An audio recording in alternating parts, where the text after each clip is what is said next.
అక్రమాలకు పాల్పడ్డ అంటే ఈ పెద్దిరెడ్డి కుటుంబం అక్రమాలకు పాల్పడిందంటూ పెద్ద ఎత్తున వాళ్ళ బాధితులందరూ బయటకు వచ్చి ఫిర్యాదు చేస్తున్న సందర్భం కనిపిస్తూ ఉంది. ఒక్క ప్రాంతం కాదు, పొంగనూరు కావచ్చు, ఇటు మదనపల్లె, పీలేరు, తంబలపల్లె, ఇలా అన్ని ప్రాంతాల నుంచి కూడా బాధితులు ఫిర్యాదులు చేస్తున్నట్లు కనిపిస్తూ ఉంది. ముఖ్యంగా ఈ ఫిర్యాదుల్లో ఏం చెప్తున్నారు? కేవలం భూ ఆక్రమణల గురించేనా, ఇంకా వేరే ఏం జరిగింది అక్రమాలకు సంబంధించి కూడా వచ్చి బాధితులు బయటకు వస్తున్నారా? ఏంటి మొత్తంగా అక్కడ? నవీన్, మాజీ మంత్రి పెద్దిరెడ్డి రామచంద్రారెడ్డి భూదందాలే కాదు అనేక రకాలంటి అరాచకాలపైన ఈవేళ ఎవరైతే బాధిత ప్రజలు ఉన్నారో వారందరూ కూడా రోడ్లపైకి వచ్చి ఒక పక్క నిరసన తెలియజేస్తున్నారు, మరో పక్క తాము భూములు కోల్పోయామనేటువంటి ఒక అంశం పైన కూడా అధికారులకు తమ ఫిర్యాదులను ఇస్తున్నటువంటి పరిస్థితి. అంటే ఈ ప్రజలు ఇప్పుడే ఎందుకు వచ్చారు అనేటువంటి అంశాలు ప్రధాన కారణంగా చూసినట్లయితే ఇక్కడ మదనపల్లి సబ్ కలెక్టర్ కార్యాలయంలో ఆదివారం రాత్రి రికార్డులు ఫైళ్లు దగ్ధానికి సంబంధించిన సంఘటన ఏదైతే జరిగిందో ఆ సంఘటన తర్వాత ప్రభుత్వము దీనిపైన సీరియస్ అయింది. ఇది కుట్రకోణం ఉంది, కావాలని దీన్ని ఫైళ్లను తగలబెట్టారు, దీనిపైన సీరియస్గా తీసుకుని దీన్ని కేసు విచారణ చేయాలని ముఖ్యమంత్రి చంద్రబాబు నాయుడు అధికారులను ఆదేశించినటువంటి నేపథ్యంలో అధికారులందరూ కూడా జిల్లా రాష్ట్ర యంత్రాంగం అంతా కూడా ఇక్కడికి చేరుకొని దీనిపైన ప్రత్యేకమైన దర్యాప్తు కార్యక్రమాన్ని చేపట్టినటువంటి నేపథ్యంలో ఎవరైతే దీనికి సంబంధించి రెవెన్యూ చీఫ్ సెక్రటరీ సిసోడియా ఉన్నారో ఆయన ఇక్కడికి మదనపల్లికి చేరుకున్న సందర్భం. దాదాపు ఆయన 3 రోజులు ఇక్కడే ఉండారు.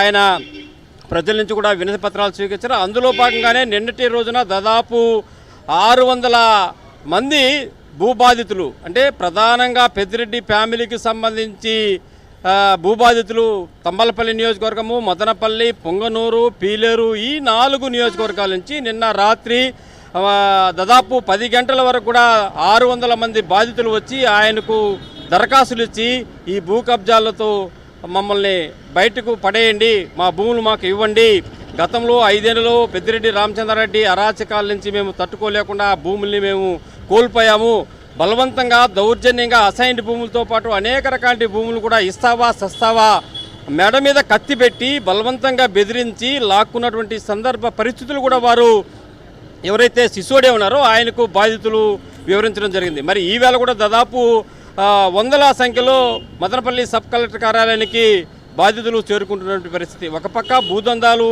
ఆక్రమణలు అయితే మరోపక్క అనేక రకాల అరాచకాలు. అంటే ఎవరు ప్రశ్నించినా సరే ప్రశ్నించిన వారిని అణచివేసే కార్యక్రమంలో భాగంగా ఇవన్నీ కూడా పెద్దిరెడ్డి అనుచరులు, అంటే ప్రధానంగా పెద్దిరెడ్డి ఒక పక్క, మరోపక్క పెద్దిరెడ్డి పేరు చెప్పుకొని అతని ఫాలోవర్లు ముఖ్యంగా వీటన్నిటి కూడా అరాచకాలకు పాల్పడ్డారనేటువంటి ఒక ప్రధానమైన ఆరోపణలు చేసినటువంటి పరిస్థితి. మనతో సిసోడియా కూడా మాట్లాడడం జరిగింది. అంటే రాష్ట్రంలో ఏ జిల్లాలో కూడా ఏ డివిజన్లో కూడా చోటు చేసుకున్నటువంటి అంశాలు ఇక్కడ ఈవేళ తమకు ఏదైతే ఈ సంఘటన పైన విచారణ చేస్తున్న సందర్భంలో వెలుగు చూశాయి. అది డాట్ ఏరియాకు సంబంధించిన భూములు, అంటే చుక్కల భూములు అంటారు. ఈ చుక్కల భూములు ఒక మదనపల్లి రెవెన్యూ డివిజన్లో దాదాపు 22,000 ఎకరాలకు పైగా ఈ భూములను ఫీల్డ్ హోల్డ్ చేశారనేటువంటి ఒక విచారణలో తేలిందనేటువంటి ఒక విషయాన్ని కూడా ఆయన ఆశ్చర్యాన్ని వ్యక్తం చేసింది. మరి ఈ భూములకు ఈ రికార్డులు తగలబెట్టడానికి ఏమైనా సంబంధం ఉందా అనేటువంటి ఒక అనుమానం అయితే ఆయన మనతో వ్యక్తం చేసినటువంటి పరిస్థితి. దీనిపైన కూడా సమగ్రంగా విచారణ చేస్తాం, వీటన్నిటిని కూడా బయటికి లాగుతాం అనేటువంటి అంశాలు కూడా ఆయన చెప్పడం జరిగింది. అదే నేపథ్యంలో ఎవరైతే బాధితులు నిన్న భూ బాధితులందరూ కూడా ఆయన కలిసి వినతి పత్రాలు ఇచ్చారో వాళ్ళు కూడా ఆయన వద్ద మొరపెట్టున్నారు. ఎందుకంటే ఇక్కడ పెద్దిరెడ్డి ప్రధాన అనుచరుడు మాధవరెడ్డి అనేటువంటి వ్యక్తి వీటన్నిటికీ ప్రధాన కారణము. ఆయన కారణంగానే దాదాపు 100,000 సంఖ్యలో భూములు కోల్పోయినటువంటి బాధితులు ఉన్నాము.